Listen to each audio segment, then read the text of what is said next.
Olá, boa tarde a todas, todos e todas. Meu nome é Deise, do Portal Revoluta, e estamos aqui para mais uma live. Hoje a minha convidada é Iole Amâncio, vocalista da banda Gente. Então, esperar um pouquinho. Bem-vindo, Márcio. Esperar a galera entrar aí. E a minha convidada, para a gente começar esse bate-papo sobre música. Opa! A Iole já chegou. Só um minutinho, Iole, que eu já vou aceitar a sua solicitação.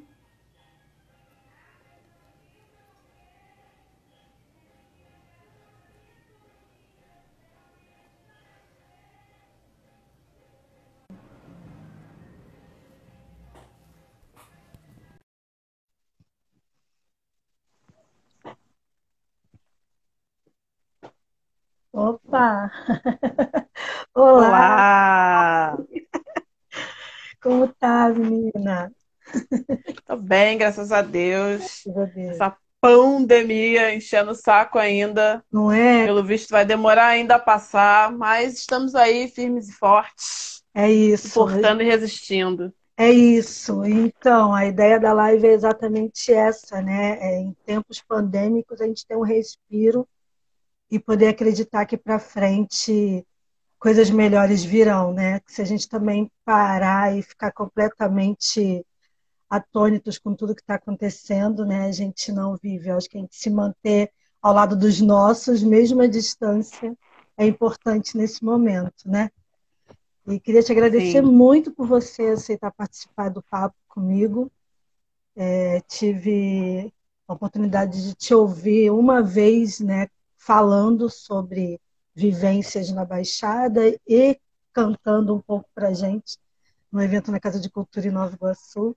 E desde lá eu comecei a hum. acompanhar a banda Gente, que é uma reparação que eu tenho que fazer com a Baixada Fluminense e com vocês, que eu demorei a conhecer, mas a banda é incrível. E queria que você se apresentasse. A galera está chegando ainda, se quiser esperar uns 5 minutinhos e tal, para a galera entrar, por mim tudo bem. Eu não tenho colocado música porque o Tranquilo. Instagram resolveu que toda vez que eu ponho música eles querem direitos autorais. Já quase bloquearam 2 lives minhas por conta de música. Eu começava com É, música para dar uma segurada no pessoal. é porque ele entende como execução pública. E É, execução pública rende direitos autorais. Então, sem pois é, autorização prévia, não pode. pois é, Não pode. menina. E aí, assim, eu até pensei em compor umas coisas, assim, uns barulhos para colocar no início, mas quando eles É, fazer uma reconhecem. trilha. Pois é, vou encomendar uma trilha para as lives, né? Porque, nossa, eu levei um susto da primeira vez que aconteceu, né? Que não iam colocar no ar. Mas eles liberaram 2 minutos depois, acho que eles pensaram bem, era, sei lá, tinha 5 segundos, 10 segundos de uma música do Fate No More no início da. Eu estava ouvindo E vinil. artista internacional, Ai, não é então, possível. nem tente. Nem tente. Nem tente. Bom, eu me apresentei logo no início, mas a galera já tem acompanhado, né? Tem o Portal Revoluta, que é um site que está na Baixada Fluminense, mas que fala da cultura independente no Brasil inteiro e algumas bandas internacionais. E é isso. E olha, eu queria que você se apresentasse para o pessoal aí e falasse um pouco da sua origem e vamos partir para o Uhum, bate-papo. valeu. Fala aí, galera. Eu sou Iolha Mâncio, vocalista da banda Gente. Sou nascida e criada em Mesquita, né? Que é uma das 13 cidades da Grande Baixada Fluminense. E estamos aí, a gente está sempre no corre, fazendo um som que fala sobre a gente, né? Que fala sobre esse lugar da onde a gente olha o mundo, que é a periferia do Rio de Janeiro. Por mais que esteja dentro da metrópole, a nossa vivência ela é uma vivência diferenciada, que inclusive é diferenciada das favelas, né? Que é um outro ambiente também periférico do Rio de Janeiro. A gente divide alguns dramas com a favela, mas nós somos um território à parte, né? Nós somos uma espécie de favela horizontal. Então a nossa Exato. dinâmica social é bastante diferente, Uhum. né, das favelas típicas verticais. E é isso, sou militante, sou feminista negra, e a gente tenta colocar, trazer todos esses valores dentro do nosso som, dentro da nossa música. E a nossa diversidade cultural, né? A gente chama o nosso som de rock afro-brasileiro, porque a gente tenta reconciliar o rock, que era negro, que era um estilo negro e que foi apropriado por uma indústria branca, e a gente tenta reaproximar esse rock and roll da musicalidade negra, do samba, do funk carioca, e acabar com esses preconceitos idiotas de um rock que se pensa muito superior, muito acima, muito melhor do que os outros estilos. Então, a nossa missão na música é essa aí, de fazer essa reconciliação do rock com os estilos negros, para que ele volte a ser um ritmo negro. É bacana você falar isso, porque no primeiro momento, os desavisados que já se acostumaram com o rock mais embranquecido, né? E essa coisa mais industrial e feita em larga escala, digamos assim, quando escuta a banda Gente, fala assim, isso não é rock. Né? É o que mais acontece.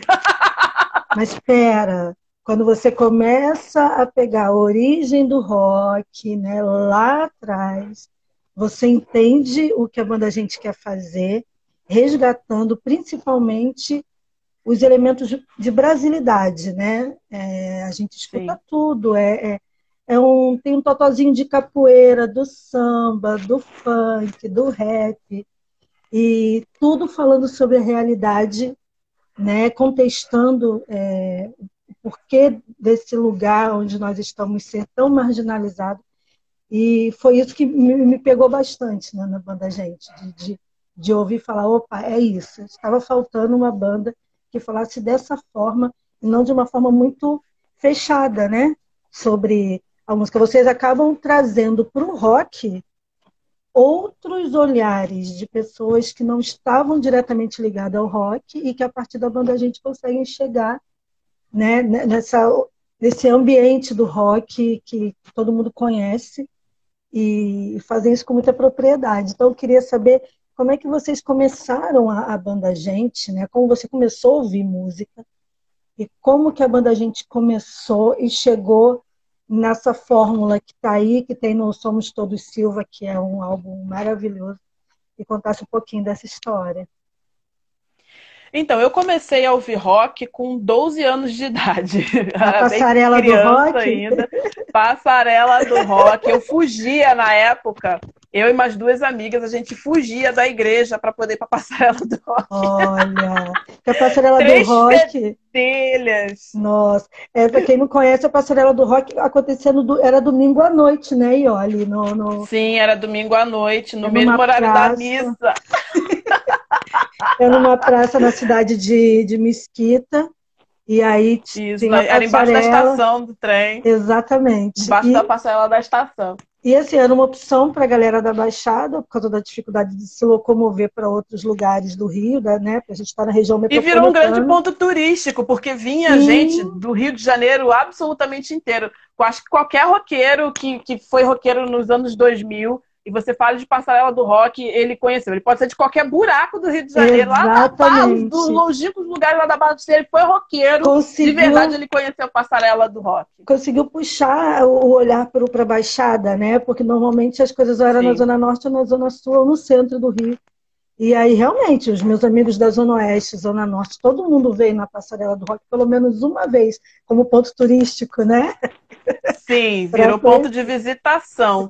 Sim. E ali eu tive minhas bandinhas, né, de adolescente, de hardcore e tal, mas eu nunca tinha até então levado música muito profissionalmente. Só depois, já de 20 anos, foi que a gente foi fazer a banda Gente, né? A princípio era eu, o Wallace e o meu irmão e alguns amigos, e a gente se reunia sempre na minha casa. Na época eu morava em Nilópolis, e a gente ficava trocando altas ideias. A gente tinha acabado de sair da igreja, né? A gente passou um tempo, uma temporada na igreja evangélica, e saímos meio revolte.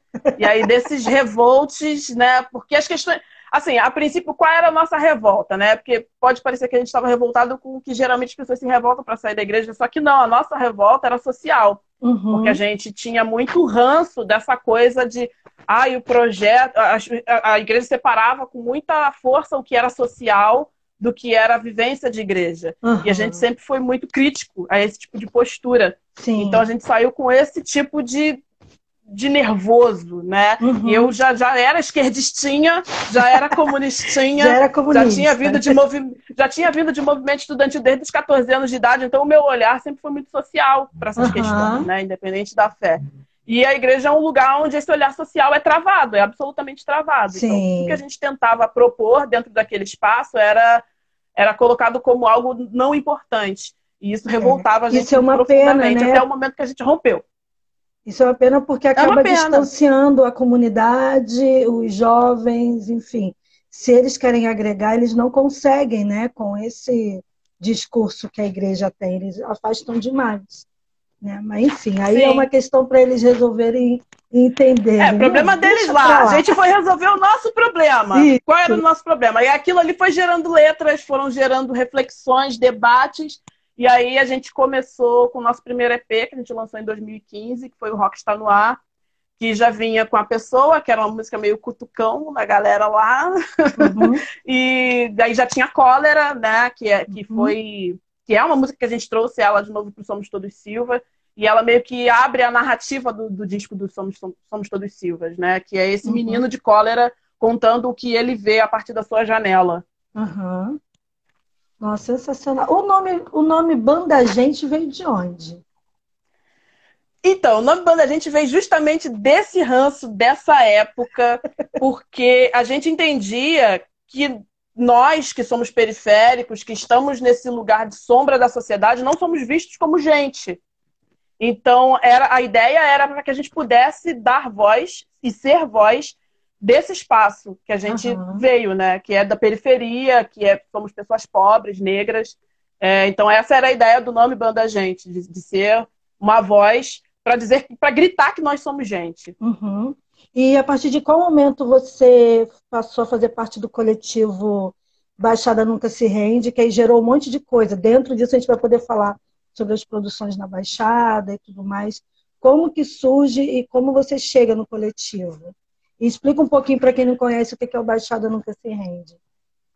O Baixada Nunca Se Rende é um coletivo de artistas, um coletivo aberto de músicos, que se juntou a partir do momento que o Ed, né, que é um dos fundadores, conheceu a Denise Martins, que trabalhava no Centro Rio Mais, e eles estavam interessados em fazer um projeto contando sobre um território periférico e suas dificuldades.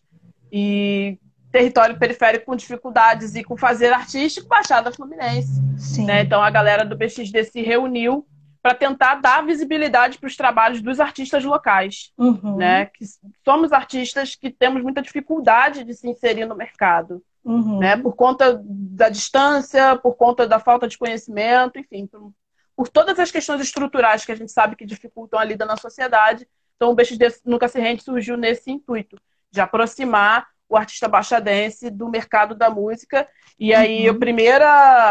a primeira ação foi um documentário que foi feito pela ONU contando sobre artistas baixadenses e as suas dificuldades, né? Aí eu Uhum. participo nesse documentário, o Ed MC participa nesse documentário, o Paulo da Gama, o Dida Nascimento, e todo mundo vai contando um pouco da sua vivência, né? De estar na Sim. Baixada Fluminense, de fazer arte, de como é a lida com a violência e de como a gente, mesmo dentro desse cenário, a nossa música, a nossa poesia não perde a esperança, a gente não Exato. perde a necessidade de estar tentando trazer ideias para um mundo melhor. Uhum. Eu assisti esse documentário, eu não conhecia. Eu tô me reconciliando, é engraçado, né? A gente fica tão nessa de trabalhar, quando é adolescente, a gente vai, primeiro emprego no centro do Rio, aí vai fazer faculdade no centro ou na Zona Norte. A gente está sempre se afastando da Baixada, porque aqui a gente só dorme, né? Normalmente a gente só dorme. Sim. E aí eu já produzi tanta coisa em tantos lugares, e a Baixada é um lugar que, mesmo morando em Nova Iguaçu há 46 anos, eu já perdi algumas coisas que aconteceram por aqui. Às vezes eu me pergunto se é porque eu não tive interesse, e aí eu vou pegar num ponto que eu sempre converso com amigos daqui e de fora. Ou se as produções aqui são feitas nos coletivos e não são pulverizadas, não são faladas para a galera da Baixada, né? Porque um documentário como esse, Baixada Nunca Se Rende, ele é para ser assistido por todo mundo, e não só no festival, não só numa pré-estreia no Odeon, não só em Nova York, como você foi representar, né, no evento da Sim. ONU. É uma coisa para se difundir, para que as pessoas entendam como é o fazer cultura na Baixada Fluminense, né?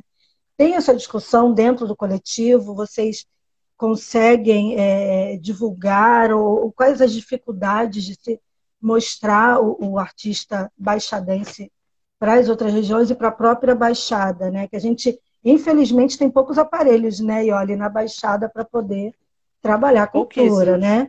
E é sempre uma briga, quase sempre política, para conseguir ocupar os espaços, né? Então, como que você principalmente, né, que é militante, é comunistinha, como que você vê isso, essa coisa a própria moradora da Baixada, como eu, não ter acesso a essas produções, né? É interessante você tocar nesse ponto, porque no dia da estreia no Cine Odeon, a minha fala foi exatamente sobre essa questão, né? Como nós temos dificuldade de dissipar essa cortina de fumaça que existe entre a Baixada Fluminense e o restante da metrópole, do Rio. Uhum, A gente faz parte da região metropolitana, mas os nossos fazeres são invisíveis, porque a gente lota os trens todos os dias para levar a nossa força de trabalho para a capital. uhum, Mas a capital, ela só sabe que a gente existe quando a gente chega lá. Né? A capital não interage com a gente, né? Enquanto território, né? Por isso que eu destaco a passarela, porque ela tinha esse poder de fazer com que as pessoas saíssem da zona norte, da zona oeste e do centro para vir para cá para a Baixada por alguma razão. Mas isso é muito uhum. difícil de se fazer, isso é uma coisa muito Sim, difícil de romper. sim.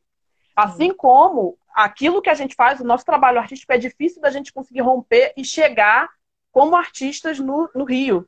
É muito Uhum, complicado esse rolê, né? É uhum, complicado porque o nosso meio de locomoção é difícil, é complicado porque não existe uma dificuldade das pessoas de acreditarem que alguém da Baixada Fluminense produz arte de verdade, né? Produz arte com qualidade. E a gente está ensopado aqui de arte de qualidade, a gente tem muita dificuldade de colocar. Eu sempre uhum. relembro quando tentaram atacar o Mink a primeira vez, e aí rolou aquele Ocupa Mink lá no Palácio Capanema, não sei se você lembra. Sim. Então, foi interessante porque lá estava lotado, claquetes midiáticos o tempo todo, a Globo lá fazendo entrevista, todo mundo, várias faculdades entupiram lá o lugar, tomaram o lugar. E aí alguém teve a bendita ideia de fazer o Dia da Baixada Fluminense no Capanema. E Uhum. aí fomos vários artistas lá para tocar. Eu, inclusive, estava com a banda Gente lá para tocar. 0800, a gente não ganhou nada, a gente estava ali pelo corre. E adivinha o que aconteceu? Cadê o povo que estava lá todos os dias lotando aquele espaço? Não foram. Praticamente 100% das pessoas que estavam ali prestigiando o evento eram da Baixada Fluminense. Então, assim, por que que no dia de... Todo mundo pôde defender o Capanema e o Ministério da Cultura. E aí, quando a gente, que era da Baixada Fluminense, que é de uma parte da metrópole, foi para lá, foi fazer o nosso dia lá, as pessoas simplesmente desapareceram. Ou seja, elas não acreditam que o que vem da Baixada Fluminense é bom, a Pois menos que é, seja só a nossa mão de obra dentro de um trem lotado. pois Né? é. Então, tem essa questão do olhar. O olhar que é lançado para nós enquanto artistas é um olhar muito cruel. Uhum. E nós, enquanto força, né, força de trabalho mesmo, no nosso dia a dia, a gente é impulsionado todos os dias a buscar o nosso emprego no Rio, buscar o nosso estudo de qualidade no Rio e buscar os nossos rolês no Rio também. A gente é Sim, empurrado a ir para Lapa, a gente é empurrado para ir para o Centro de Convenções Nordestinas, a gente é empurrado a ir para todos os rolês do Rio. Mas a gente, exatamente. às vezes, não conhece tão bem o nosso próprio território porque o nosso Exatamente. olhar é tão colocado para lá, porque o dinheiro está lá, porque o bom entretenimento está lá, então a gente acaba não valorizando também os nossos rolês aqui. Verdade. Né? Então eu acho que é um E pouco acaba não disso. aproveitando lugares como o Sesc, né? Comecei a frequentar mais o Sesc quando eu comecei a fazer hidroginástica por questões de saúde.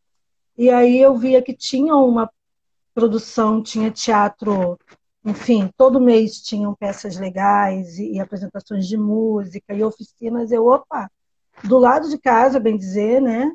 E valorizando artistas locais, né? Que é o mais Sim, legal. Os mas Sescs da aí, Baixada, eles têm essa coisa de trazer os exato, artistas.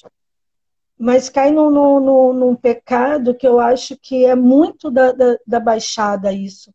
de não divulgar as coisas. Ou divulgar só para a sua comunidade ou para aquele grupo fechado que está ali. Eu conheço as coisas do SESC porque eu sou aluna do SESC, então eu pego a revistinha todo mês quando sai, e aí fico sabendo o que está acontecendo, mas não existe uma divulgação. E aí, Baixada Fluminense, o que funciona? Podem achar que é uma coisa de pobre, digamos assim, mas é o carro de som, é a faixa, é o outdoor, coisas que chamem a atenção para que as Sim. pessoas saibam que existe e que elas podem ocupar esses lugares. É Né? dissipar essa cortina de fumaça, né? Que vai se Sim, criando aqui, que parece que o que faz aqui só interessa para quem está aqui, e aí, na verdade, também não interessa tanto assim. E aí, como é que a gente desfaz isso, né? pois eu acho que é um caminho que a gente precisa estudar, né? De como trabalhar, que as pessoas. Porque, por exemplo, na live aqui está o Cheruan, que é vocalista da banda Confronto, né? A banda acabou, mas é uma banda, não sei se você chegou a conhecer, uma banda de metalcore, Sim. né? Hardcore da Uma banda Baixada. conhecidíssima da Baixada Fluminense. Pois eu trabalhei com eles uma época com assessoria de imprensa e tudo, e os meninos, assim, eles saíram da Baixada para o mundo, né? Eles tocaram na Europa, Brasil inteiro e América do Sul, pedem por shows até hoje, mesmo com a banda, né? Separada, com um guitarrista morando fora do país e tudo, as pessoas falam deles. Mas é porque, assim, eles quebraram essa barreira de divulgar para todo mundo, né? E para todos os lugares. Mas é curioso que isso é tipo o Cidade Negra, né? Voltando um pouco no tempo, né? Lá no final dos 80 por 90, né? Cidade Negra. Para eles conseguirem aquilo ali, sei lá, eu acho que abre uma fenda no espaço-tempo para que passe um nome só. E aí aquele que fica que todo mundo enxerga. E todo o restante, infelizmente, muitas das vezes, quem consegue ir para o outro lado não leva consigo a baixada, né? A baixada, Sim. digo, que você Levar, toque. defender esse nome, né? Defender essa Exato, geografia, exato. esse O espaço. confronto Como o sempre MV Bill defendeu, né? defende a CDD até hoje em todos os trabalhos Exato, dele. exatamente. E o confronto, assim, ele defendia, inclusive nas letras, né? Falando muito sobre a Baixada, sobre a realidade da Baixada. Mas o Cidade Negra, que foi uma banda que teve um acesso muito mais midiático, eles não pegaram, até porque nem todo mundo era da Baixada, né? Tinha o Ras Bernardo e o da Gama, que eram da Baixada. Eu não sei se o restante era, não lembro. Ah, mas aí é uma questão de DNA também da banda, né? Porque Exato. na banda a gente também todo mundo não é da Baixada. O nosso baixista é da Maré, a nossa Uhum. baterista é de Realengo, né? Mas os Mas é como a gente olhares assina o estão, né? trabalho, né? Qual o Uhum. olhar que a gente coloca, que a gente imprime no que a gente faz. Uhum. E a banda Gente, vocês têm tocado antes da pandemia? Vocês estavam tocando? Como é a rotina da banda Gente e como é que é a aceitação e os lugares em que vocês já conseguiram chegar? O nosso corre é um corre de tentar fazer dinheiro, né? Porque a Claro, gente ainda vive no capitalismo e sem dinheiro as coisas exato. não funcionam. A gente nem Não, ensaia se não tiver dinheiro. exatamente. Então, nosso, assim, desde que a gente passou a se dedicar a tentar profissionalizar os nossos rumos, a nossa vida tem sido uma vida de dizer não, né? Muitos convites a gente tem negado, porque, assim, inclusive é uma das coisas que a gente discute muito no BXD, que é a sustentabilidade da carreira artística. Não adianta a pessoa dizer que apoia o meu trabalho e ela me chamar para fazer coisa de graça, porque o meu Uhum, trabalho não vai ser apoiado sem dinheiro. Sem dinheiro eu não ensaio, sem dinheiro eu não gravo músicas, né? Agora, no exatamente. último dia 12, a gente lançou Febre, que é o single novo que a gente lançou pro Dia dos Namorados, né? Uma música mais suave, para dar um descanso pro nosso cérebro, porque, né, só pancada política o tempo todo a gente enlouquece, a gente precisa ter É, saúde mental para encarar as coisas que vêm pela frente, porque ainda vem muita que coisa pela ainda frente vem, política, né? exatamente. A maré não vai baixar tão cedo, né? A gente tem Não, mais de não. 2 anos aí de maluquices da pesada Eu, para a gente eu aguentar. tenho falado muito que as pessoas, por enquanto, têm que usar máscara de tecido para se proteger, mas que quando tudo isso passar, a máscara será outra, né? Porque o embate vai ser na rua. Então, Máscara de gás. Os embates continuam. Se Continua. bobear, os embates ainda serão agora esse ano mesmo, né? Nada está garantido ainda Nada de que tá. vamos ter um mínimo de sossego. Então, Não, a previsão para os próximos 2 anos é de tiro, porrada e bomba. verdade. Então, a gente lançou música nova. E aí peço, né, a galera que está aí online, Sim, ouçam, compartilhem, ajuda a gente aí. isso. E aí a nossa carreira, voltando à sua pergunta, tem sido uma carreira de dizer não, assim, porque se deixar, a gente toca no Brasil todo de graça. E não é assim que funciona. Não, Não com pode ser certeza assim. não. Não Verdade. dá assim. Então a gente tem reduzido bastante a agenda para poder se manter de forma mais digna também, né? Porque se a gente não recebe, então a gente está gastando. Né? Porque para sair, só para a gente que mora na Baixada Fluminense, em lugares periféricos, só para a gente sair de casa, a gente já está gastando. Passagem do metrô dá R$5, mano. A gente então, tá perdendo se eu dinheiro. sair sem receber, eu já perdi dinheiro. Né? Então, o papo é dinheiro, amigo. Sem dinheiro, não vive da gente. Não, sim, sim. E eu acredito também que deveriam existir políticas públicas, formas de tanto na Baixada e aí em um diálogo de Baixada, de municípios e Estado, de que as bandas e os fazeres culturais conseguissem circular, né? Porque a gente não tem essa circulação, principalmente no Rio de Janeiro. A gente vê em outros estados como São Paulo que ainda existem políticas culturais que ajudam, né? Que fomentam. O Nordeste, gente, a Bahia, nossa, é invejável, invejável. Pernambuco, Bahia. A forma como eles investem em cultura é um negócio assim, que a gente olha daqui do Rio e fica, nossa, Rio de Janeiro só tem nome. Exato, vive da fama, né? Há muito tempo que a gente só vive da fama, né? E aí... Porque no Rio de Janeiro tem inclusive um problema que é um dos problemas que eu mencionei no lançamento do documentário. Porque a impressão que dá aqui no Rio é que o município do Rio de Janeiro tem duas prefeituras. É a prefeitura em si e o governo do estado. Porque boa parte do investimento, né, a maior parte do investimento, até alguns anos atrás, de cultura, da pasta de cultura, a maior parte ia para o município.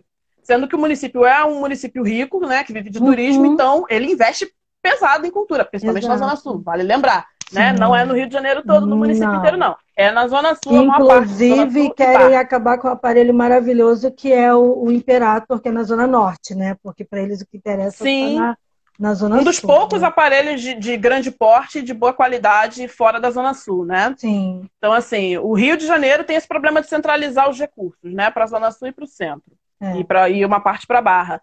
E o governo do estado também, a maior parte do investimento acaba indo para o Rio de Janeiro também, né? Para os lugares onde a gente já sabe onde é. Então a gente fica órfão de pai e mãe, né? Porque a gente não vê o dinheiro da cultura circular, então a gente também não tem como usar esse dinheiro para os nossos fazeres artísticos. Os últimos editais que tiveram começaram a tentar mudar essa lógica, né? Os últimos editais da Secretaria de Cultura. Agora lançaram um de socorro em meio à pandemia, mas é algo que deveria ser feito cronicamente, não só agora, no momento de desespero total. É um pensar, quem está assistindo aí, quem vai assistir depois no IGTV, no YouTube, que vai ficar disponibilizado, é um pensar daqui para frente como trabalhar isso. Artistas da Baixada, por favor, unam-se, esqueçam o ego, esqueçam o bairrismo, Duque de Caxias é melhor que Nova Iguaçu é melhor que Mesquita, não. Estamos todo mundo ferrado junto, gente. Vamos parar com isso. E que assim, das cidades da Baixada, eu acho que a que mais consegue produzir e ter uma efervescência cultural ainda é Duque de Caxias, né? Eu acho que lá, não sei, por conta do teatro e algumas outras produções de rock que tem lá, acho que é a cidade que mais consegue ter atualmente alguns olhares para lá em relação à cultura. Mas que os artistas... Mas o que eu vejo de Duque de Caxias e Nova Iguaçu, o que eu vejo é que a galera que faz a cidade funcionar é a galera da produção independente. Né? Em Nova Iguaçu tem a galera do Buraco do Getúlio. Exatamente. Em Caxias tem a galera do Coletivo Rock. Gente, a galera que faz acontecer não é do poder público. A galera que faz acontecer é a galera que se junta, pega um fio, sobe no poste, sem autorização, vai lá, bota e tenta fazer as coisas acontecerem do seu jeito. E o que você falou agora... O legal de Caxias é que eles têm um equipamento cultural um pouquinho mais robusto do que Nova Iguaçu, né? A galera de Nova Iguaçu produz mais na rua. Exatamente. Mas o legal que você falou aí de subir na escada, ir lá no poste e puxar o fio e tal, o ocupar o solo público é um direito nosso, né? E eu conversei muito, como eu trabalho também na área de feiras, né, de artes, que eu trabalho com personalizados, com esse material e vários outros, eu sempre estou participando das feiras da Baixada, principalmente. E aí, conversando com um desses organizadores, ele falou, Deise, para ocupar, vamos supor, a Via Light, você fazer um ofício, ir lá entregar, saber que está disponível naquela data a praça, porque a praça é nossa. Então, assim, eles não fazem mais do que obrigação de carimbar e autorizar para a utilização, né? A grande questão é as pessoas terem a boa vontade de correr atrás também para que essas coisas aconteçam e que a gente descubra lugares que a gente possa ocupar, até mesmo em parceria com a iniciativa privada, né? De um clube, de algum lugar que nos dê esse espaço. Eu estou falando isso E tudo... brigar com o poder público para que eles invistam em cultura e facilitem os caminhos, né? Porque Exato. galera para fazer não falta, não. Tem muita Não gente falta. fazendo, inclusive muita gente frustrada porque cansou de fazer e de não ver resultado, de não ser reconhecido, né? E de fazer sempre tirando do próprio bolso, né? Então, assim, é cobrar mesmo do poder público para que ele facilite os caminhos e coloque dinheiro na nossa mão, porque a gente sabe fazer muito bem. Exatamente, e é isso, eu estou falando isso com você e nessa live, por conta, assim, quando eu vi o documentário, eu falei, opa, a Iole está envolvida numa coisa muito legal que pouca gente conhece, que é a Baixada Nunca Se Rende, e a gente sabe das pessoas, do potencial de quem produz cultura na Baixada, em todos os sentidos, não é? Não é só música, é no grafite, né? Nas artes plásticas. Galera do rap, a galera do teatro. Exatamente. Nossa. Então, assim, é pensar galera da poesia, coisas. tô vendo que o pessoal do Sarau Prata, do Sarau da Prata tá por aí. Ah, que legal. Galera da poesia também arrasa. Minha gata tá querendo derrubar tudo aqui. Desce. Ela quer toda vez ela quer participar da live, é um barato. Mas eu estou fazendo essa provocação para se pensar mesmo que uma banda como a Banda Gente, com pessoas como você, com cabeça pensante, não pode ficar aqui dentro de uma ostra, né? A gente tem que conseguir se abrir para outros lugares e para que as pessoas conheçam. Não pode, uma banda a gente não pode começar e acabar na Baixada Fluminense sem que rompa tudo isso e as pessoas entendam o que acontece aqui, né? Centro Cultural Donana não pode ficar ali na peão sem que as pessoas conheçam, né? Então, valorizem, gente, valorizem os artistas locais, as produções locais. Eu costumo brincar, não está com paciência de ouvir a música, coloca no Spotify, aperta o play, deixa sem volume só para poder ficar gerando que foi tocada a música, mas ajude as bandas. Eu faço isso pra caraca, pra dormir, eu boto baixinho e deixo lá rolando os sons independentes. Que aí pelo menos as pessoas... Aí o amigo que está vendo o seu Spotify, que está lá te stalkeando, vê que você está ouvindo uma banda diferente e vai ouvir também. E assim a gente vai... Indiquem, né, gente? Indica. Vira e mexe, rola uns memes aí de manda uma música nova. Manda uma música independente, pelo amor de Deus. Eu sei que o Chico Buarque é maravilhoso, gente, mas ele já está com a burra dele, cheia de dinheiro, né? Vamos valorizar a galera que está começando agora, que tá valorizar... às vezes nem está começando agora, mas que está aí, ó, correndo pra caramba. Exato. E que não está gerando dinheiro para Dedéu. Exato. E vamos valorizar bandas com mulheres, né? Vamos parar de convidar as mulheres para tocarem só no mês das mulheres. Mulheres não Pelo cantam amor de Deus, né? Só no mês de março. Mulheres cantam todos os dias e têm que falar todos os dias. E em falando nisso, eu queria que você falasse um pouco do papel da mulher. Você falou logo no início, sou ativista feminista, uma mulher negra, e queria que você falasse um pouco dos embates que você já teve na vida por conta disso e onde a gente pode chegar, né? Nós mulheres. Enfim, me fala um pouco dessa sua vivência, né? Já que você veio lá desde a escola em movimento estudantil, sempre lutando, alguém que tem que falar. Então, me fala um pouco de tudo, dessas angústias e desse momento que a gente está vivendo, né? Que está todo mundo preso em casa e a gente sabe que as mulheres estão sofrendo muito mais com isso, né? Com as questões que que a gente bem sabe. Acumulando 1 milhão de tarefas, encarando violência doméstica, que a gente sabe que Exato. aumentou. Aumentou. Aqui, durante a pandemia, eu já liguei para a polícia umas 3 vezes, né? Porque a Isso. vizinhança, né? A gente escuta daqui os quebra-pau. Então, assim, ser mulher no Brasil é bastante complexo, né? A minha vivência de militante, a minha realidade é de sempre de ter que falar mais alto, né? De falar mais alto, olhar feio, olhar firme no olho, porque parece que existe uma nuvem na frente do meu rosto que quem geralmente está na posição de poder tende a tentar não olhar para mim, né? Então eu tenho uma mania feia, graças a Deus, de bater na mesa, de falar mais alto, né? De chamar atenção para mim. Não adianta me chamar de raivosa, não. Pode chamar de raivosa, pode chamar do que quiser.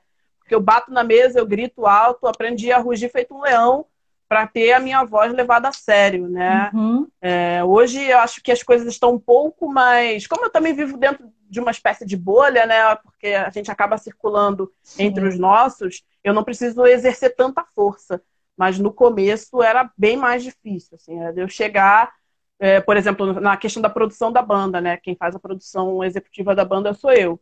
Então, muitas vezes, chegar junto com o Wallace, que era meu marido na época, chegar com ele e a pessoa querer saber dele, olhar só para ele para conversar sobre a banda. E eu chamar, oi, não, então, mas quem resolve isso sou eu. Né? Porque, não sei, parece que uma mulher não pode fazer produção executiva se tiver um homem do lado. Não sei. Enfim, né? São esse tipo de atritos que eu tinha que ter no início. Hoje em dia está um pouco mais normalizado esse tipo de corre, né? Acho que a galera já entendeu que tem mulheres na posição de comando, né? E as coisas estão um pouco mais suaves. Mas a realidade ainda, né, fora da nossa bolha, ainda é de mulheres, principalmente mulheres pretas, para se impor, tem que bater na mesa, tem que falar mais alto e vai ouvir por trás que é raivosa, que é nervosinha, que é não sei o quê, mas tem que fazer isso, tem que bater na mesa e falar mais alto ainda para ser ouvido.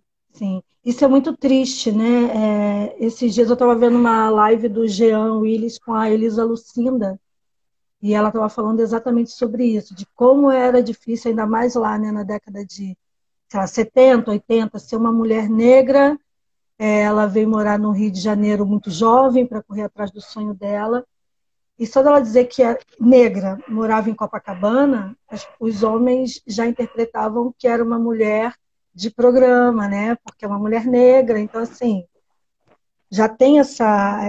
ela falou assim, é muito triste você virar moça, uma menina negra virar moça, porque a partir do momento que o corpo dela já tem uma... não vou conseguir falar volupto, né? Um corpo volupto. Voluptuosidade. Nossa, travou aqui. O homem já entende como corpo disponível, porque vem de toda uma, né? Enfim, uma herança que para mim não é herança, que herança normalmente são coisas boas. Maléfica, né? Herança maléfica. De que as mulheres negras estão à disposição. E aí eu queria saber de você, com esse levante do antirracismo que a gente tem agora, infelizmente, né, por conta da morte do George Floyd, né, eu não acho que precisaria da morte dele para existir esse levante, acho que tem que ser diário, e a gente no Brasil tem muito mais mortes de negros diariamente. De formas muito absurdas até. Pois é, eu queria saber o seu olhar para isso, desses levantes, e o que você acha que a gente poderia fazer para que fosse constante e que, lógico, a gente não vai conseguir, infelizmente, isso não vai ser, essa revisão histórica, a gente não vai pegar uma borracha e apagar tudo que já aconteceu, né, em uma passada de borracha, né, demora-se muito tempo. Mas o que você acredita que poderia ser feito, qual tipo de diálogo, para que os negros não fossem tão marginalizados como são, né? E se sempre é preciso um levante norte-americano ou europeu para que a gente acorde para o que está acontecendo hoje, né? Então, o caso do George Floyd, ele diz muito, né? E isso ter gerado, ter reverberado em nós, diz muito sobre como a gente olha para o mundo, né? Nos Estados Unidos, o movimento negro, por conta do movimento do Panteras Negras, ele tem toda uma outra dinâmica social que é muito diferente da nossa aqui no Brasil. Né? Aqui a gente cresceu sendo alfabetizado politicamente, assim, muitas e muitas e muitas aspas nesse termo, que eu acho que definitivamente não é o termo adequado, mas digamos que a gente foi educado politicamente pelo homem branco, e especialmente pela igreja. Né? Então a gente tem um olhar de que a gente deve dar 2 passos para trás, olhar para baixo e deixar passar que as coisas vão melhorar. Né? Então a gente não tem a cultura de se articular politicamente e tacar fogo em tudo, como lá eles já faziam. Os Panteras Negras na década de 60 andavam armados. Né? Claro que é outra dinâmica social, não Sim. quero aqui comparar de forma escrota os Estados Unidos com o Brasil, né? A gente tem uma outra sociedade, uma outra constituição totalmente diferente, lá eles podem andar armados, e para um homem negro lá andar armado é muito mais perigoso de toda forma, né? Isso não muda só por causa da Constituição, né? A gente vê como assassinaram o George Floyd de forma ridícula lá. E logo depois o outro rapaz que pegou a máquina de choque do policial, né? E, enfim, sim, então a hostilidade contra o corpo negro lá é ainda mais violenta do que aqui, em sentido de ser muito escrachado, né? Que é porque a pessoa é negra. Aqui o racismo ele tende a se dissimular de formas mais engraçadas, né? Exatamente. Aqui o racismo costuma morar nas piadas, né? Ele mora mais no humor. Todos os preconceitos no Brasil moram nas piadas, né? O que moram no humor. Uma lástima, Sim. Porém, aqui o genocídio ele é muito, muito mais escrachado também. Né? Só que aqui ele se disfarça de outras razões. Aqui a carne preta está marginalizada, né? A gente está segregado nas partes piores da sociedade, né? Nos ambientes mais insalubres, nos ensinaram a dar a outra face ao invés de revidar. Real. Desunidos aí falou nos comentários. Olha, é real. Gente, tem um monte de gente que entrou aqui, eu nem vi, olha. Real. Ensinaram a gente a esperar que a justiça resolva. Só que a justiça no Brasil também tem um olhar branco, ela lança um olhar de uma elite branca para nós. Então, o nosso problema no judiciário é que um rapaz achado com uma perninha de grilo, ele é traficante, mas um estudante de direito, ele é um estudante de direito. A gente já sabe qual é a cor desse estudante, né? A gente sabe qual é a diferença só suspeito, entre né? O estudante ele de direito é só suspeito. É. Sim, mas aí é só você pensar de onde vêm os estudantes de direito, de que lugares da cidade eles vêm. Exatamente. Né? E esse menino negro que está com uma perna de grilo, ele veio da onde? Né? Então a gente precisa, primeiro, a população negra brasileira precisa aceitar que existe um genocídio. A gente enquanto população negra brasileira, a gente sequer aceitou que existe um genocídio crônico contra nós. Né? Muitas pessoas estão muito ocupadas trabalhando, o que não é errado, né? Mas adianta só trabalhar, só gerar renda para o capitalismo enquanto a nossa pele, enquanto a nossa carne vai para a vala o tempo todo. Né? A gente ainda acha que tem muito a perder se a gente se rebelar. Esse que é o problema de porque a gente não consegue fazer com que exista um estouro de rebelião. Mas quando isso acontece lá fora, a gente consegue enxergar melhor. Né? Por estar mais distante e porque a gente tem os Estados Unidos como um lugar que, na nossa ideia, é um lugar muito melhor do que aqui. Sim. Né? Então, quando acontece lá, a gente enxerga de forma mais... Nossa, é mais chocante, realmente foi né? pela cor. Realmente foi pela cor, não foi por outros motivos. Porque aqui a gente tenta justificar. Porque já está dentro da nossa dinâmica social tentar justificar a morte de pessoas negras. Justifica-se naquela morte lá em Heliópolis, né? Que os policiais encurralaram aqueles jovens todos. Aí já começam a relativizar. Eles estavam no baile no meio da favela. Enfim, vai saber o que eles estavam fazendo. Relativizam a morte das pessoas, né? Relativiza. Para ver que os assassinatos que geraram maior comoção no Brasil foram os que, obviamente, não tinha como dissimular outra razão para os assassinatos, que foram aquela dos 111 tiros em Costa Barros. Mesmo assim tentaram, né, criar fake news, imagens de uma criança qualquer com uma arma na mão dizer que era um deles, né? O da Marielle, esse do menino João Pedro.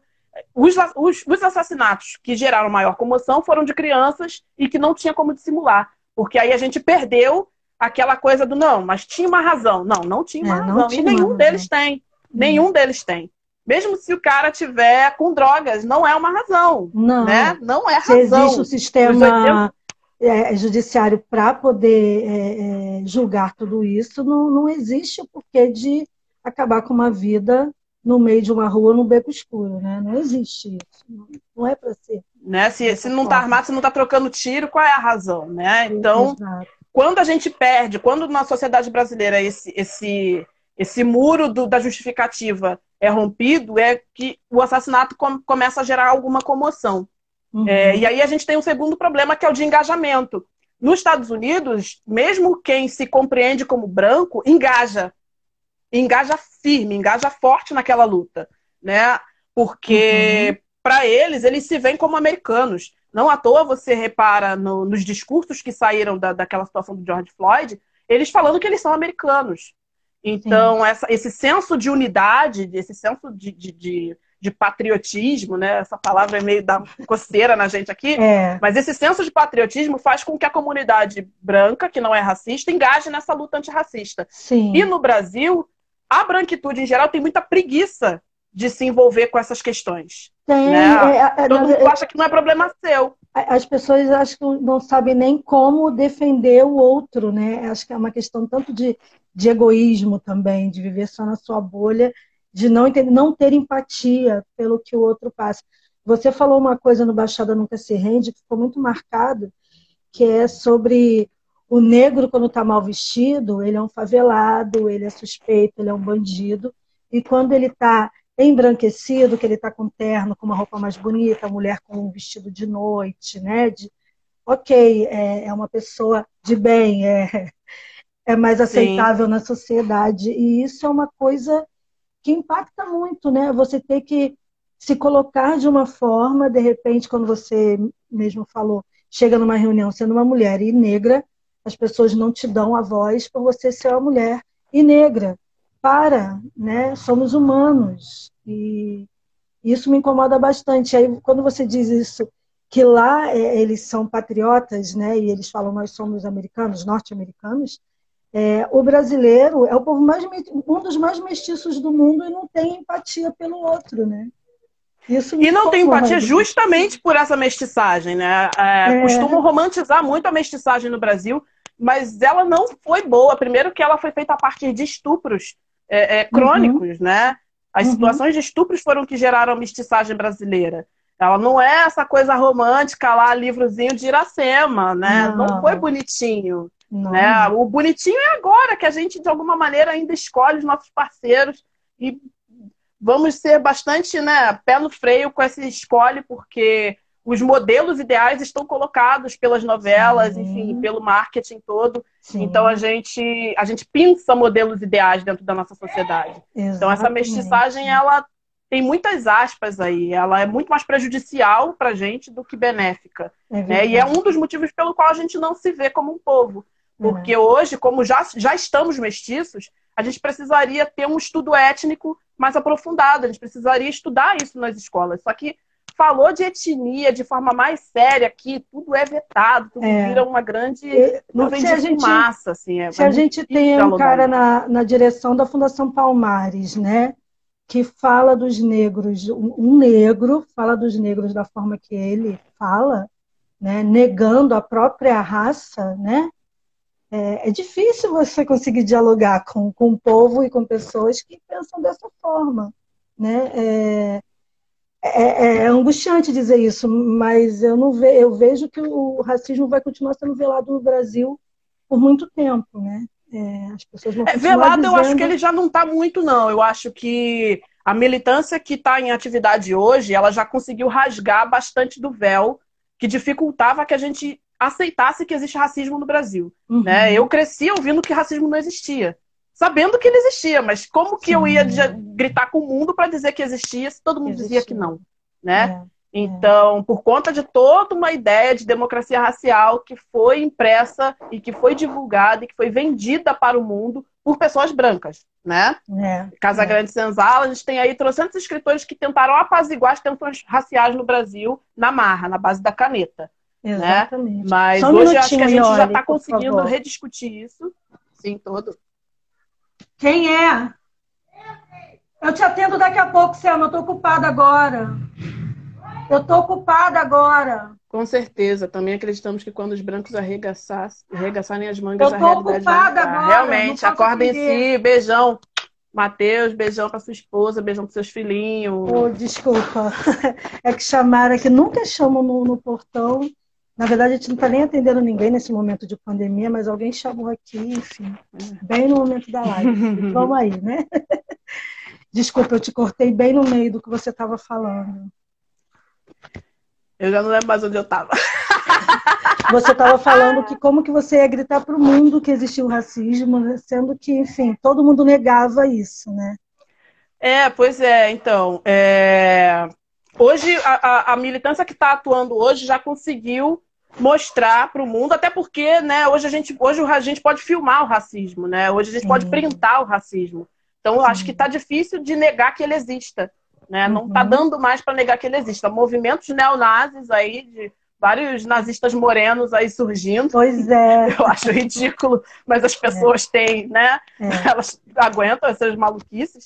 Enfim, então, com toda essa movimentação, não está dando para negar que o racismo exista. Então, eu acho que assumir que existe um problema é o primeiro passo, né?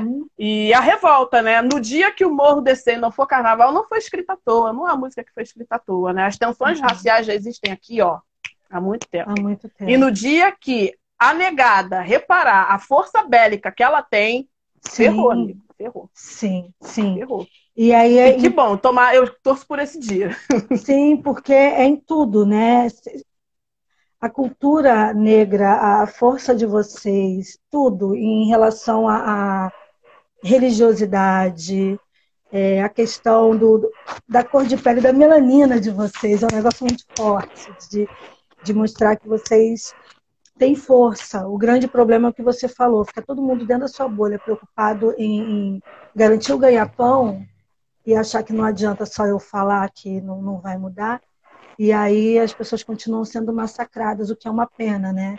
Só se enxerga um negro quando ele vira um Pelé, quando, sei lá, vira... Quando ele consegue aquela indumentária que eu falo no documentário, né? Quando ele ganha as indumentárias, as joias, aí ele vira gente. Sim, exatamente. Não é para ser assim, né? Então, e olha, a gente só tem agora, são 15 minutinhos no máximo. Eu vou começar a caminhar para finalizar, porque a gente combinou de repente você recitar alguma coisa para a gente, uma letra da banda. Eu quero te deixar à vontade para falar com quem está aí, com quem vai ver depois. Hoje está um dia totalmente atípico das lives. Eu acho que tem muita live de festival acontecendo para tudo quanto é lado. Então, tem pouca gente aqui, mas acredito que depois as pessoas vão assistir. Eu tenho tido esse histórico das pessoas assistirem as lives depois no YouTube e no IGTV, e a gente vai divulgar bastante. Porque esse papo acho que tem que ser escutado por muita gente. O Dog está querendo participar aí também, né? Sim, aqui é cheio de cachorro latindo. A minha eu já tirei daqui de perto, senão ela estava aqui tentando pular no meu colo. Pois é, acho que eles sentem, gente. Nossa, a gata aqui todo dia, toda live é a mesma coisa. Então, assim, eu vou deixar aberto para você falar e não sei o que você escolheu para recitar para a gente, mas certeza que vai ser uma... Eu vou recitar Pássaro Preto, eu acho que tem muito a ver com essa conversa hoje, que é do Milson Santos, que é um poeta baiano, fazendo essa onda do Black Lives Matter. Eu gostaria de falar uma coisa assim, muito importante a respeito disso, né, gente? Vidas pretas importam. Para a gente não ficar só na hashtag, porque hashtags, elas têm um poder, né? Eu reconheço o poder delas, eu não estou aqui para diminuir o poder, porém elas tendem a cair na frase feita, né? Da gente não refletir sobre o que aquilo ali realmente significa. A gente não precisa esperar ninguém morrer, né? Como você mesmo disse, para a gente lembrar que existe racismo e que a gente tem que lutar contra ele, que a gente tem que se organizar para ser antirracista, né? Porque não é só ocasionalmente, precisa de organização profunda para resolver um problema que está estrutural, entranhado na sociedade e é estrutural. Então, a nossa vida importa, mas antes da gente morrer, o nosso trabalho importa, né? Os artistas negros importam, os escritores negros importam. Então, leia negros, ouça negros, inclua, né? Faça esse exercício. Para a gente ser antirracista, O racismo, ele é uma parte, um braço da nossa cultura, tanto quanto o machismo, tanto quanto qualquer coisa da nossa cultura. Né? O que é a primeira coisa da nossa cultura que a gente aprende? A nossa língua, o nosso idioma. Né? Eu falo português porque eu nasci no Brasil e porque todo mundo à minha volta falava português. Então eu aprendi esse idioma antes de ir para a escola, antes de aprender ele de forma acadêmica, eu aprendi ele por osmose, porque as pessoas à minha volta falavam. E é assim como qualquer preconceito. A gente aprende ele porque a gente vive mergulhado nele.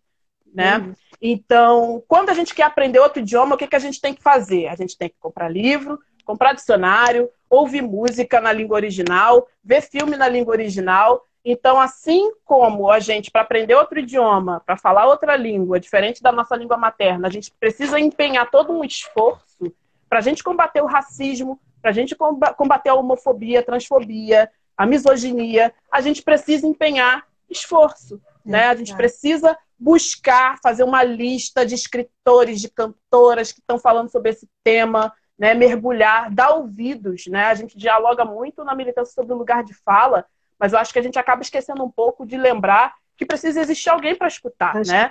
E que a sociedade não muda se ninguém ouvir. Então, tem o lugar de fala, mas em que lugar você é o lugar de escuta? Né? Eu sou uma pessoa hétero. Quando o assunto é homofobia, o meu lugar é de escuta. Eu não tenho nada para falar. Né? Eu tenho que sentar e ouvir a galera falar o que eles passam, porque eu não passo, então eu não sei. Né? Quem é branco está no lugar de escuta quando o assunto é racismo. Então senta e escuta. Né? Faz uma lista aí dos artistas negros que estão falando, dos escritores negros que estão escrevendo, a galera que escreveu lá no passado e que ninguém deu ideia. Vamos resgatar essa galera. Né? Vamos pegar essa galera, vamos ler a Neuza, gente. Vamos lá, não existe só a Djamila Ribeiro. Muita gente escreveu antes dela. Vamos lá ler, vamos escutar, vamos nos debruçar, porque antes da gente mandar lá o hashtag Vidas Negras Importam, quando alguém morre, a gente tem que lembrar de todo um trabalho que foi feito, de todos que lutaram antes da gente, né? Pra gente honrar os nossos ancestrais. Então eu vou ler Pássaro Preto, que é um trabalho do Milson Santos, que é um poeta baiano daí da nossa geração, para dar esse valor, tanto que o trabalho dele, que ele cedeu essa poesia para estar no nosso disco, no Somos Todas Silvas. Então, quem quiser, só curtir lá, caça lá no Spotify, no iTunes, no iRubbles, que tá lá a banda gente. Escuta o nosso single novo para dar uma relaxadinha. Febre. Vai lá dar uma dançada, dar uma relaxada, depois escuta Somos Todas Silvas e escuta Pássaro Preto, que no disco tá com a voz desse negão. O negão manda na poesia, amiga. É verdade. Chega a dar o coração. Mas eu aqui vou ler com a minha voz mesmo. Pera aí, rapidinho, que eu vou pegar o livro dele. Vou nem pegar no encaixe do CD, vou pegar no livro dele, que é mais chique. Ó, que chique. Aqui, gente. Esse é o livro do Milson. O nome do livro já é o nome da poesia que eu vou ler, que é o Pássaro Preto. Aqui, ó. Milson. Quem puder já adiciona ele aí no Instagram, tem o Instagram dele, vira e mexe, ele tá aí mandando umas poesias braba. Bacana. E essa música, essa poesia dele é a faixa 6 do disco Somos Todos Silvas. Então quem quiser ouvir tá lá no Spotify e no YouTube. Vamos lá. Já sofri meio mundo nessa vida, de chicotada a falta de comida. A palma da minha mão é grossa com razão, desde pequeno que eu sou homem. Eu não tive infância não. Deus me deu as terras africanas, as matas. O homem branco malfeitor as tomou e as dominou. Daí fui arrancado dos meus, da minha terra, para ser mercadizado que nem coisa, que nem peça. Nos caminhos já morri aos milhares, em navios negreiros e atirado aos mares. Meu resto que sobrou, que suportou o maltrato, foi medido, pesado, posto à venda, comprado. Depois de infinitas chibatadas, e já há muito eu nem falar minha própria língua, passei a ser cidadão de segunda categoria. Fui posto para fora com uma carta de alforria. Sem uma pataca, sem moradia. De que estar livre ali me valeria? Eu tive que voltar a ser escravo e ver um meio de conquistar o meu espaço, que me era de direito. Fecha o bico, nego. Baixa a crista, nego. O fantasma escravocata do sistema me dizia: você não pode, nego. Eu te mato, nego. O jagunço do mato, pau mandado, me dizia: nasceste vassalo e morrerás vassalo. O senhor de engenho me dizia e ria: sai do nosso meio, te enxerga, nego. Assim com medo e com nojo, me dizia. Puseram as cordas em minhas costas, ditaram-me suas falsas normas. mas eu me desprendi e saltei para a vida real. E fora da prisão mental, sou antissocial. Opressores ouvem o meu canto, porém não entendem o que eu canto. Não sabem que meu canto atrai a liberdade, que revigora as minhas asas para eu voar nos belos campos. Campos esses nos quais, regozijando-me, enfim, semearei o meu encanto. No coração da sofrida e cansada mulher guerreira, como no coração do sábio homem manso. Meu canto é veneno para o racista, é punhal cravado no peito do preconceito. Infeliz é o negro que pisa em outro negro e que faz de tudo para ser tudo, menos negro. Porque negro que não vê irmão no negro certamente não se enxerga no espelho. E negro que se respeita e que passa respeito incondicionalmente, esse sim é negro. Para esse, meu canto mais forte, que é para livrá-lo de todo pesadelo. Um canto forte para um forte negro, de um preto pássaro, pássaro preto. Wilson Eita, Santos. eita, o negócio ficou... Não, tô toda arrepiada. Iole, muito obrigada, Iole, pelo Obrigada a papo, você. pela disponibilidade, pela história, pela luta, por inspirar, né? Espero muito que você alcance tudo que você deseja, você, a Banda Gente, o povo negro, nós, né? Porque eu falo o seguinte, passou de branco é preto, nas minhas veias eu tenho sangue mulato, que meu avô era mulato, então é muito respeito, muita empatia e muito escutar. Gente, vamos escutar, né? Como o Ioli falou no final da live, né? Lá na outra parte. Vamos escutar, vamos entender a hora que é o lugar de fala e o lugar de escuta. E sejamos Exatamente. escuta para conseguirmos Sim. entender o outro e caminhar juntos, né? Até porque a gente cresce muito mais quando escuta, né? A gente cresce mais escutando do que falando. Sim, sim. Tanto que no início a gente nem fala, né? O que você acabou de comentar, que quando a gente nasce, a gente Só não sabe escuta. falar, só escuta. E é isso, né? E é curioso que eu vi um documentário esses dias do Rafael Eriksen, que é um carioca que agora mora em São Paulo, com os estudantes de jornalismo falando sobre refugiados. E ele colocou os alunos para descobrirem refugiados em São Paulo para falar das suas vivências. E uma das refugiadas era da África, não lembro de qual país exatamente, e ela falou que ela só descobriu que era negra quando ela chegou no Brasil, porque lá todo mundo era negro, então ela não precisava pedir licença para entrar em lugar nenhum, ela não precisava ter vergonha da cor da sua pele, né? E no início isso a chocou bastante, porque ela chegava nos lugares com a mesma postura que ela chegava lá, e ela começou a ver que as pessoas recuavam, né? Quando ela chegava, achava estranho a postura dela. E ela falou que isso foi ruim, que provocou nela o inverso, né? Ela começou a se policiar para não se colocar tanto, porque aqui as pessoas são preconceituosas. Isso é muito triste, né? Enfim, e aí quando a gente E é o que a escuta gente, isso... enquanto negro, a gente tem esse movimento, né? Porque a gente cresce debaixo de olhares de suspeição. E para mim, hoje, enquanto militante, é o contrário. Eu luto para chegar nos espaços justamente com Isso. essa postura, para eu chegar como se aquele lugar fosse meu.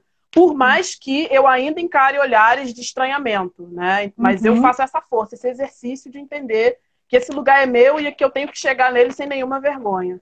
Né? Mas é bastante complicado para muitas pessoas, porque lidar com esse olhar de não aceitação é muito cruel. Eu imagino a sensação. E olha, muito obrigada. Quem chegou agora, a primeira parte já está no IGTV para vocês assistirem. A gente teve um bate-papo muito legal sobre fazeres culturais, o papel da mulher e da mulher negra na cultura e na vida.